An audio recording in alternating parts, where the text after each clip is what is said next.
Hello विद्यार्थी मित्रांनो, आज हा आपला सिरीज ऑफ क्वेश्चन बँक किंवा सोल्युशन ऑफ क्वेश्चन बँक याचा 11वा व्हिडिओ आहे. तुम्ही सगळे विद्यार्थी खूप छान मेसेजेस मला पाठवतात. काही त्यापैकी खूप सुंदर मेसेज असतात, काही इंटलेक्च्युअल मेसेज असतात, ज्या प्रश्नाचे उत्तरं आपल्याला देणं गरजेचं असते.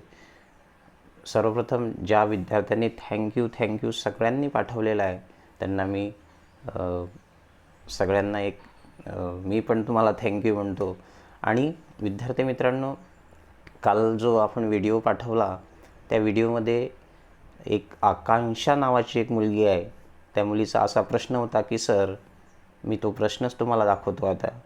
सर, की जो इंटरव्ह्यू क्वेश्चन्स आपण लिहून राहिलेलो आहे ते इंटरव्ह्यू क्वेश्चन लिहित असताना बॉक्सेस करायची गरज आहे का?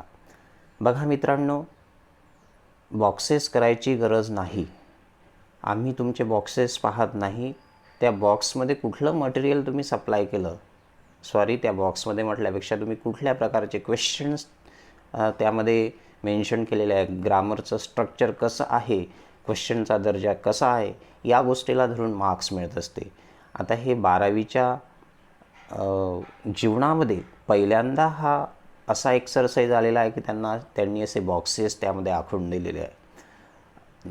बॉक्सेस काढणं नेसेसरी नाही. क्वेश्चनचा दर्जा चांगला ठेवा, ग्रामॅटिकली चांगलं ठेवा, जेणेकरून तुम्हाला आउट ऑफ स्कोरिंग होईल. जर शक्य होत असेल आणि तिथं जर म्हटलं असेल पेपरला तर बॉक्सेस देखील तुम्ही काढू शकता.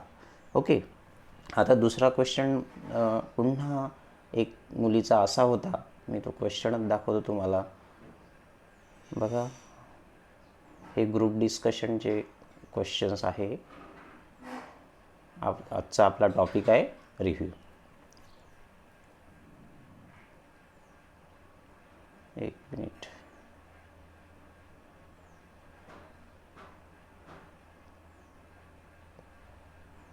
आणि हे पण विद्यार्थी मित्रांनो कोर्समध्ये टाकलेले आहे. ज्या ज्या विद्यार्थ्यांनी कोर्स घेतलेले आहे त्यांना त्याचा चांगला फायदा होऊन राहिलेला आहे.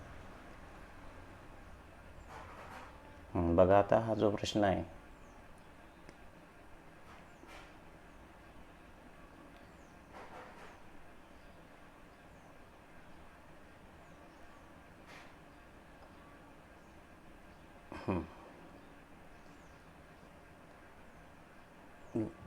त्या आकांक्षाचा असा प्रश्न होता. बघा, हा सगळ्यांसाठी आहे. सर, हे जे 18 मार्च आपण जर टाकलेलं आहे, हे 18 मार्च आपण तिथं 23 एप्रिल आपण टाकू शकत नाही का? मित्रांनो बघा, हा एक इंटरव्ह्यू आहे. इंटरव्ह्यू आपण पेपरच्याच दिवशी घेऊ असं नाही आहे. तुम्ही अर्लियर 4-5 दिवसा अगोदरची डेट त्यामध्ये टाका. 23 एप्रिल जरी टाकत असेल तर काही एक प्रॉब्लेम नाही. ओके. पण शक्यतो 23 एप्रिल टाकू नका. 4-5 दिवस अगोदरची डेट तिथं घ्या. त्यानंतर ओके, आणखी एक टेक्निकल मुद्दा यामध्येच आलेला आहे, सगळ्यांनी समजून घ्या. आता आपण वेळ दिलेली आहे 8:30. Okay. 18 March 2021 M Chinnaswamy stadium Bengaluru. आणि वेळ दिलेली आहे आपण 8:30. ओके. 8:30 PM. तर इथं आपण 30 मिनिट इंटरव्ह्यू कंडक्ट केला. आणि कंसामध्ये जर तुम्हाला लिहायचं असेल तर मग आपल्याला लिहावं लागेल तो 8:30 to 9. ओके. 8:30 to 9 हे टेक्निकल गोष्टी तुम्ही करून घ्याल. चला, आणखी पहा, तुमचे जर काही इंटलेक्च्युअल प्रश्न असेल, परीक्षेला धरून असेल, तर त्या प्रश्नाचे उत्तरं आपण देऊ.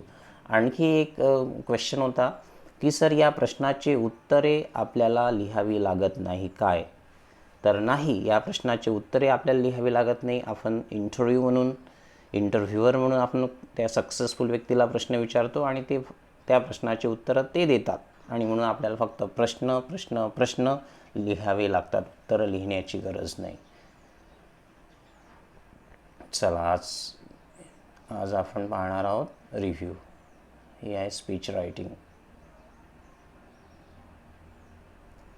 पहा, तर मी चांगले बेस्ट मॉडेल तयार केलेले आहे जेणेकरून तुम्हाला आय थिंक ही नॉवेलचे question write a short notes on events which took place 15 November in school, हे सगळे नॉवेलचे क्वेश्चन्स आहेत.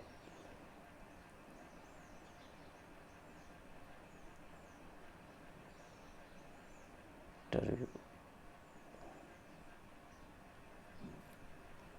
1 मिनिट. चला बघा, बुक रिव्ह्यू.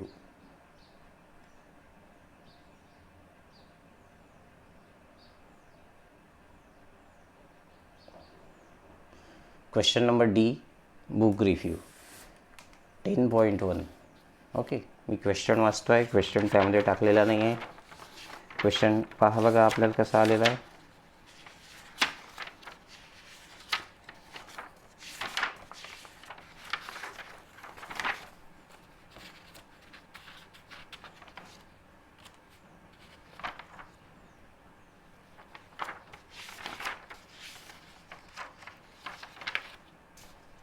पहा मित्रांनो, क्वेश्चन कसा आहे. Question D, question 4D review 10.1 आलेला आहे आपल्याला. Okay, as a part of the child film festival your college had arrange screening of some films made for children. Write a review of one of the films based on the theme of children with special needs. Okay, आपल्याला इथं limitation या रिव्ह्यूमध्ये, या film रिव्ह्यूमध्ये आपल्याला limitation दिलेलं आहे. एक अट टाकलेली आहे की चाइल्ड फिल्मवर आपल्याला रिव्ह्यू लिहायचा आहे. With special needs means those who are impaired, जे हँडिकॅप म्हणू शकतो. Okay, use some of the points given below to write your review. आणि काही 5-7 पॉईंट दिलेले आहे, त्या पॉईंटचा आधार घेऊन आपल्याला ते एक्सप्लेन करणे आहे. Right, here the points are given. Importance of film and its importance, the star cast, the central idea of the film, the performance by actors, protagonist of the film, the passage given in the film, your opinion and recommendation. है ना. चला, the title of the film and its important. Title आणि त्या टायटलचं महत्त्व ते आपल्याला पहिल्या पॅसेजमध्ये 1-2 passage, पहिल्या पॅसेजमध्ये 2-3 मुद्दे, 2-3 मुद्दे दुसऱ्या पॅसेजमध्ये असं यायला पाहिजे. Right. See, I have written review on Taare Zameen Par. It's a very beautiful movie that you might have seen. Right, तुम्ही पाहिलेली असेलच. चला पहा, मी आता एक्सप्लेन करतो आहे. ज्यांना लिहायचं असेल त्यांनी लिहून घ्यावं. See, Tare Zameen Par is a beautiful and educational movie which was released in December 2007 and directed by Aamir Khan and Amol Gupte. ना, हा मूवी या तारखेला 2007ला रिलीज झालेला आहे आणि आमिर खान आणि अमोल गुप्ते यांनी तो डिरेक्ट केलेला आहे. Title of significance of the title give आपण. The title of the film itself is sufficient to know the importance of every child. म्हणजे प्रत्येक मुलाचं महत्त्व आपल्याला त्या टायटलमध्ये दिसून येते. Taare Zameen Par. Okay, Taare means that star and stars are here referred for children. The star casting in the movie are Aamir Khan, Tisca Chopra, Darsheel Safary, Vipin Sharma या लोकांनी, हे लोक त्या मूवीमध्ये आपल्याला पाहायला मिळतात. The theme of the film is dyslexic. See, या मूवीची थीम काय? Dyslexic in the sense such a child who is very slow in putting down the words in proper order. Right, impaired child म्हणू शकतो आपण. तर त्या मुलावरती film आधारित आहे. That is shown in the form of Ishaan Awasthi. मित्रांनो, हे मला एकतर मूवी, सिनेमा या क्षेत्रातलं खूप कमी ज्ञान आहे. हे रिव्ह्यू तयार करत असताना मला गुगलची मेहनत घ्यावी लागली. विकिपीडियाहून मी डेट्स वगैरे काढल्या किंवा स्टारचे नाव पण त्यातून घेतलेले आहे. Okay, he is criticized by his parents for his poor academic performance. आणि त्या ईशान अवस्थीला त्याचे आईवडील क्रिटिसाइज करतात by his parents for his poor academic performance and is sent away to boarding school. and after then त्याला boarding स्कूलमध्ये पाठवले जाते ईशान अवस्थीला. Aamir Khan as an art teacher realises he has dyslexia and helps him uncover his potential abilities and talent. बघा, आमिर खान एक art teacher म्हणून दाखवलेले आहे मूवीमध्ये आणि त्या ईशान अवस्थीला डायस्लेरिया झालेला आहे हे त्यांना माहिती आहे. And then after Aamir Khan helps to discover his talent, to uncover his talent, his potential abilities and talent. पहा, ह्याच्या सेंट्रल थीम पण आलेली आहे. आपला जो दुसरा पॉईंट होता, the central theme of the film, है ना. 3 पॉईंट मेन्शन झाले आहे. Title of the film, its importance, दुसरा पॉईंट आहे the star cast, third the central idea of the film. हे तिन्ही मुद्दे या पहिल्या पॅसेजमध्ये आलेले आहे. इथं तुम्ही पॅसेज करून घ्याल ॲक्टिंगपासून. See, acting and performance done by Ishaan Awasthi, an 8 years old child, and Ram Shankar Nikum, that is Amir Khan, Mr. Perfectionist, is up to the mark. म्हणजे या लोकांनी जे ॲक्टिंग केली, आपण आमिर खानला मिस्टर परफेक्शनिस्ट म्हणतो, है ना. त्यांची ॲक्टिंग, कॅरेक्टरची acting see up to the marks आहे. Means they have perform well in the movie. The entire plot of the movie revolves around Ishan and Ram Shankar. Both are the protagonists of the film.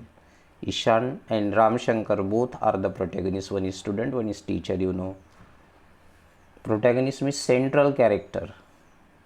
Hero पण म्हणू शकतो आपण, but central character of the movie or drama or a TV serial, that is protagonist. And antagonist means the villainous character in the play, movie, that is called as antagonist. तुम्हाला हे history of नॉवेलसाठी महत्त्वाचं असू शकते. See, so both are protagonists of the film, and Amir Khan, being an art teacher, supports Ishan, and finally everybody is surprised by success of Ishan, a dyslexic child. आणि जो मूवीचा end दाखवलेला आहे तो अतिशय surprising आहे. ईशानला एक typical success मिळतं because his painting comes first in that competition, you know.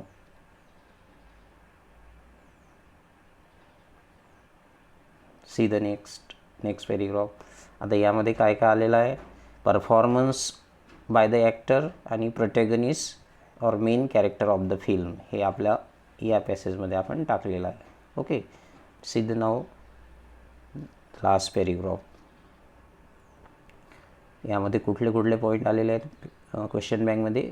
The message given in the film, one thing, and your opinion and recommendation. तुम्ही रिकमेंड करू शकता का हा मूवी इतरांना. सी, द फिल्म तारे ज़मीन पर gives a genuine message, genuine, original, अस्सल. The film तारे ज़मीन पर gives us a genuine message that parents and teachers must have patience, love, care, kindness, and awareness of students' intellectual, physical, and emotional condition, because without it they may feel unwanted and unworthy.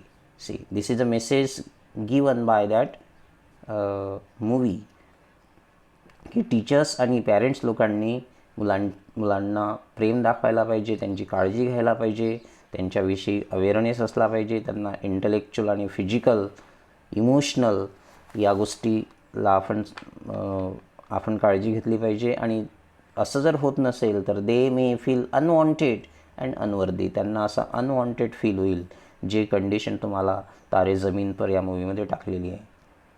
So it might lead to their failures, आणि जर असं होत असेल तर ते अपयशाकडे देखील वळू शकते. Hence in my opinion this movie is really a super work of art. आणि म्हणून माझ्या मतानुसार हा मूवी एक सुपर वर्क ऑफ आर्ट आहे. Work of art means what? Any work of highest order. कुठल्याही क्षेत्रातलं एक टिपिकल आणि उच्च प्रतीचं वर्क, ते बुक असो, नॉवेल असो, ड्रामा असो की एखादा मूवी असो, आणि म्हणून आपण याला वर्क ऑफ आर्ट असं म्हटलेलं आहे. And worthy to be watched, आणि पाहण्यासाठी ते योग्य आहे. I recommend to everyone, whether they are students, parents and teachers, to watch this movie at least once in a time. म्हणून तुम्हाला असं लिहू शकता तुम्ही लास्ट लाईनमध्ये की मी रिकमेंड करतो प्रत्येकाला, तुम्ही स्टुडंट असा, टीचर्स असा, पॅरेंट्स असा, की प्रत्येकानं जीवनामध्ये एकदा हा मूवी बघायला हवा. So in this way we can write the best model. पहा विद्यार्थी मित्रांनो, हा एक कॉमन क्वेश्चन दिलेला आहे त्यांनी, असं म्हणायला काही हरकत नाही. जरी एक नोट टाकून दिली की चाइल्ड फिल्म फेस्टिवलवरच तुम्हाला रिव्ह्यू लिहायचा होता, ओके. आणि या मूवीमधली थीम हे चाइल्डला धरून असल्यामुळं आपण ते तयार केलेलं आहे. त्यानंतर 10.2 मी घेतलेला नाही आहे. आता का नाही घेतला हे तुम्हाला सांगतो. बघा, थेट डायरेक्टली मी 10.3 बुक रिव्ह्यू इथं केलेला आहे. बघा, आता 10.2 का नाही केला मी क्वेश्चन वाचतो आहे 10.2चा, not 3, okay, 2. Write a review of the film that you remember you have watched. म्हणजे अशा कुठल्याही फिल्मवर तुम्हाला रिव्ह्यू लिहायचा आहे जो तुम्ही पाहिलेला आहे. अँड कांट फॉरगेट इझिली, जो तुम्ही विसरू शकत नाही. Give details about the movie using the following supporting points. आणि खालील पॉईंटचा आधार घेऊन तुम्हाला तो रिव्ह्यू लिहायचा आहे. आता बघा, इथे एनी मूवीवर म्हटलेला आहे जो तुम्ही पाहिलेला आहे, ओके. आणि म्हणून पुन्हा त्याची तयारी करण्यापेक्षा काय करायचं, हा जो बेस मॉडेल इथं लिहून दिलेला आहे मी, तारे जमीन पर, हाच क्वेश्चन तिथं अप्लिकेबल होतो, ओके. तारे जमीन पर पहिल्यासाठी, दुसऱ्यासाठी पण तुम्ही त्याची प्रिपरेशन करू शकता. एनी मूवी म्हटलेलं आहे तिथं. See the next 10.3 book review. आता यामध्ये आपल्याला हे बुक रिव्ह्यू आलेलं आहे मित्रांनो. See the question, you have recently read a book, right review on the same theme. Write a review on the same with the help of the following points, and points are given: title of the book, subject, story information, third language style presentation and benefits or message. असे 4 point आलेले आहे. बघा, आता इथं मी एक best model supply केलेला आहे, that is the White Tiger by Arvind Adiga. आणि विशेष म्हणजे जो अरविंद अडिगा आहे या वर्कवरच माझं MPhil झालेलं आहे, आणि माझं PhDचं वर्क पण याच ऑथरवर झालेलं आहे. हे बघा, तुम्हाला दिसत असेल इथं हे व्हाईट टायगर, तुम्हाला कॅमेरामध्ये उलटी इमेज दिसत असेल, हे व्हाईट टायगर आहे, ओके. आणि त्या अरविंद अडिगावरच माझं रिसर्च पण झालेलं आहे मित्रांनो. माझं रिसर्च थेसिस आहे हे MPhilचं, आणि त्यावरच रिसर्च केलेला पण आहे. त्याच्यामुळं एक स्टडियस बुक रिव्ह्यू मी तुम्हाला इथं सप्लाय केलेला आहे.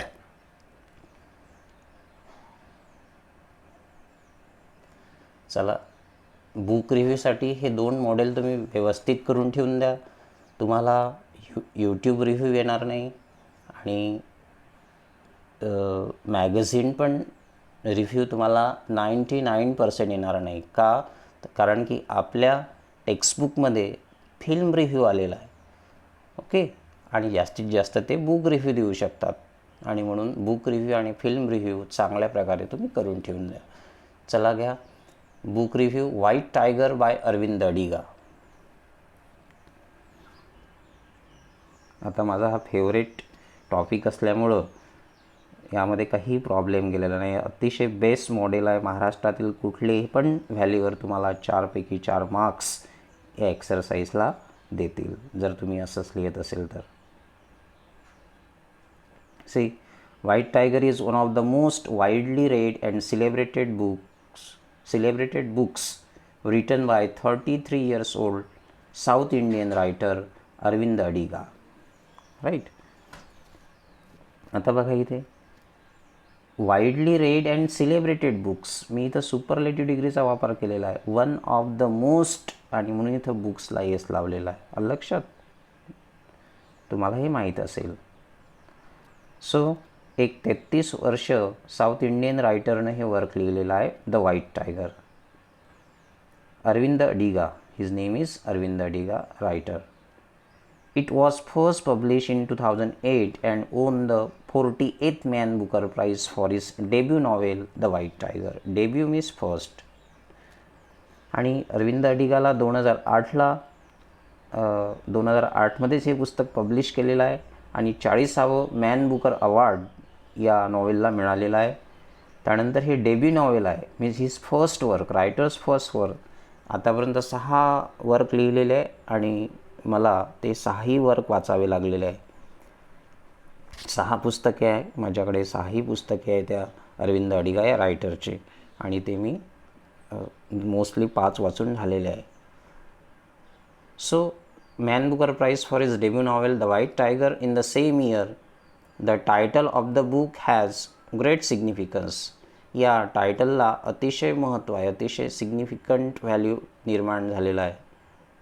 The white tiger takes birth once in 2 or 3 generations. See, जे व्हाईट टायगर्स असतात, पांढरे वाघ जे असतात, ते 2 किंवा 3 जनरेशनमध्ये एखादा वाघ जन्माला येतो. व्हाईट टायगर 2 ते 3 जनरेशनमध्ये एकच वाघ जन्माला येतो.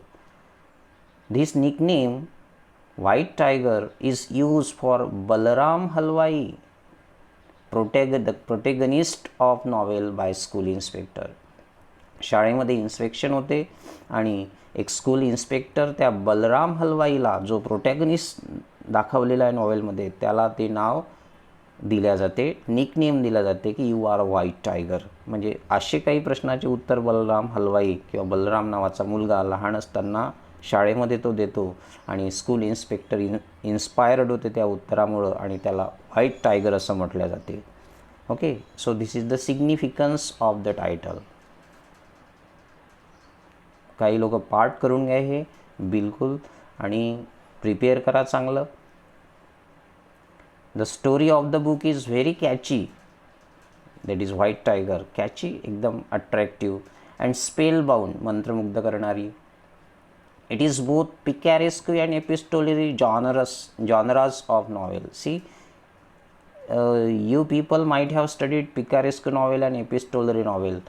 Both the type of novels are there in the history of English novel. Okay, picaresque novels means the hero of the novels wanders here and there, and in epistolary novels, such novels are written in the later forms. Okay. So ह्या दोन्ही qualities या नॉवेलमध्ये आपल्याला टाकलेल्या आहे white tiger या अरविंद अडिगाच्या नॉवेलमध्ये. म्हणून हे पिकॅरेस्क्यू novel पण आहे आणि एपिस्टोलरी नॉवेल पण आहे. So see, epistolary novel is written in the form of letter. Okay, हे पण ऑब्जेक्टिव्ह तुम्हाला फॉर्म होऊ शकते. आणि picaresque novels, all the scenes are taken on the road side. Okay.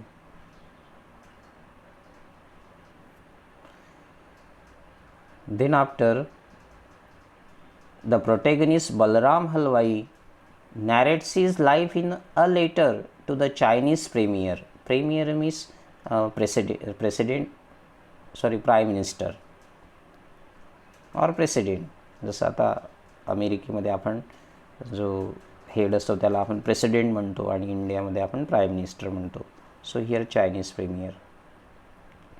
So in a letter to a Chinese premier, that is his name is Wen Jiabao. Wen Jiabao was the president of China, आणि त्यांना पत्र लिहिलेलं आहे. पत्र म्हणजे पूर्ण novel हे पत्राच्या स्वरूपात लिहिलेलं आहे. हे मी तुम्हाला जे दाखवलं हे पूर्ण पत्र आहे, पूर्ण पत्र आहे. ओके. 18 नाईट्स लागलेलं आहे अरविंद अडिगाला ते बुक लिहिण्यासाठी. 18 nights he complete in 18 nights he completed that the book White Tiger. So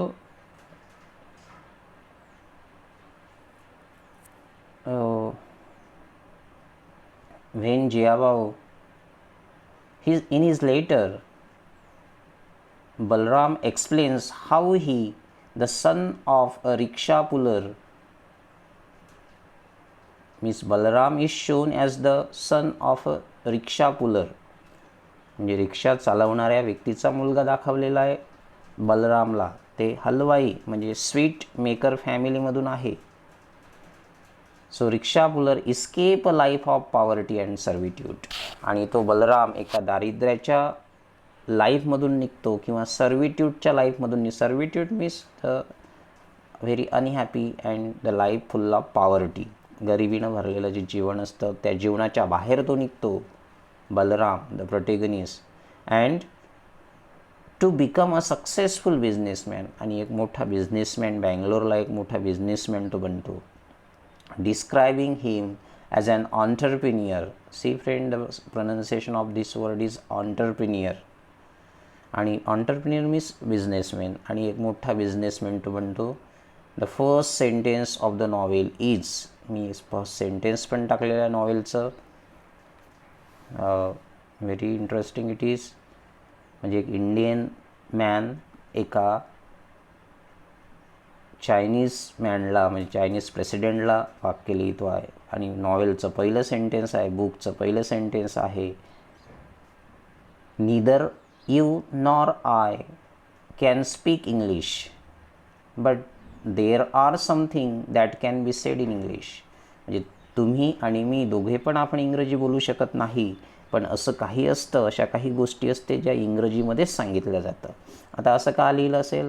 because Indian people, it is not their first language, and so far as Chinese people are concern they did not accept English, आणि म्हणून तुम्हाला आणि आम्हाला दोघांना पण इंग्रजी बोलता येत नाही, पण काहीतरी अशा गोष्टी आहेत त्या इंग्रजीतच आपल्याला सांगायच्या. It's a beautiful novel. Okay. So far as the language and style of the book is concerned, it is up to the mark. Language किंवा स्टाईल ज्या वेळेनं घेतलेले आहे ते देखील उत्कृष्ट प्रतीची आहे.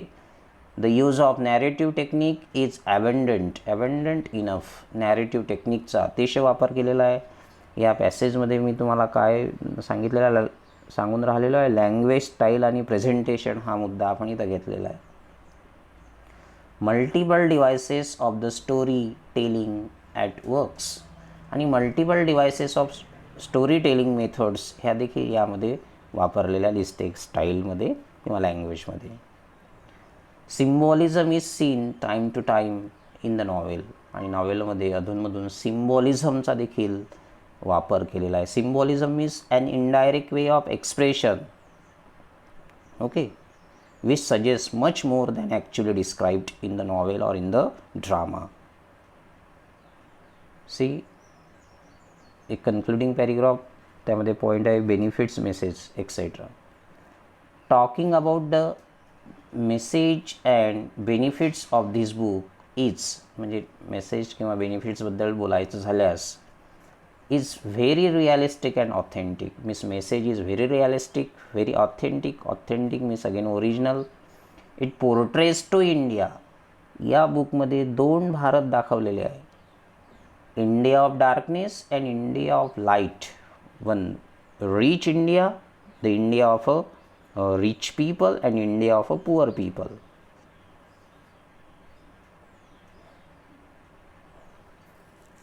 आपल्या भारताला असं म्हटलं जाते की श्रीमंतांचा गरीब देश. Okay. The book satirises corrupted Indian system, worn out traditions etcetera. त्यामध्ये मॅरेज सिस्टम्स घेतलेले आहे, एज्युकेशन घेतलेलं आहे, and so many aspect that Arvind Adiga deals with with this book White Tiger, because writer himself is a reporter. Remember, reporter means in his life Aravind Adiga works as a reporter for the newspaper times. आणि अरविंद अडिगा या रायटरने अमेरिकेच्या प्रेसिडेंटचा देखील interview घेतलेला होता त्यांनी त्यांच्या जीवनामध्ये, आणि भारताविषयीचं भरपूर ज्ञान त्यांना आलं. आणि वयाच्या 33व्या वर्षीच जब ये 33 ईयर्स के थे उसी टाइम उन्होंने नॉवेल लिखना चालू किया. Right. The great message is that one must live life like White Tiger. एक मेसेज आपल्याला नॉवेलमधून येतो की प्रत्येकानं जीवन हे व्हाईट टायगरसारखं जगायला हवं. Balram like white tiger who got out of the darkness and found his way into the light. Balram हा त्या डार्कनेसमधून निघतो, त्या गरिबीमधून निघतो, and he create his own way. He he make his own path and become successful. But novel जर वाचली तर he becomes successful by murdering somebody. That Balaram Halwai murders in the novel of his master Ashoka, and then after snatch the property of Ashoka, and then after he settle his own business. So this is a very heart touching theme has been shown there in the novel. Okay, तर मित्रांनो बघा, हे best model तुम्हाला मी supply केलेले आहे. Right. आता ज्या विद्यार्थ्यांनी कोर्स परचेस केलेले आहे त्यांच्यासाठी एक महत्त्वाची सूचना. नंबर 1, रोज तुम्ही सायंकाळला ॲपवर जायचं. रोज मी काहीतरी मटेरियल त्यामध्ये टाकतो आहे, ते तुम्हाला त्यानंतर फ्री ऑफ कॉस्ट विकत घेता येईल म्हणजे फ्री ऑफ कॉस्ट तुम्हाला ते मिळेल. एकदा तुम्ही एक कोर्स परचेस केला की मी दररोज त्यामध्ये काही ना काही क्वेश्चन्स टाकत असतो. जसं आतापर्यंत जे मटेरियल झालेलं आहे बघा, हे सगळं मटेरियल तुम्हाला कोर्समध्ये पाहायला मिळते. स्पीचेस वगैरे सगळ्या गोष्टी तुम्हाला त्यामध्ये आहे. राईट. नॉवेलवर क्वेश्चन देखील आहे बघा. साइन ऑफ 4 हे तर तुम्हाला पहिल्याच दिवशी मिळालेलं आहे.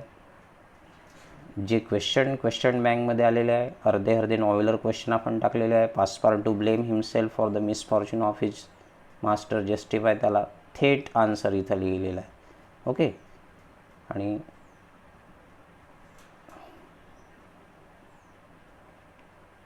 जवळपास 28-29 30 पेजेस तुम्हाला. आणि विद्यार्थी मित्रांनो, मी कशावर फोकस केलेला आहे? पहिल्यांदा रायटिंग स्किल आणि नॉवेल हा जो स्टडीज भाग आहे विद्यार्थ्यांना ज्यावर अभ्यास करावा लागतो, त्यानंतर आपण हळूहळू त्या आपल्या ॲपमध्ये, फक्त ते पेड आहे, थोडीशी किंमत त्याची आहे. बरेचशे विद्यार्थ्यांनी घेतलेले आहे आणि ज्यांना पुन्हा अजून घ्यायचं असेल, अजूनही आपल्याकडे 22, 23, 24 दिवस परीक्षेसाठी आहे.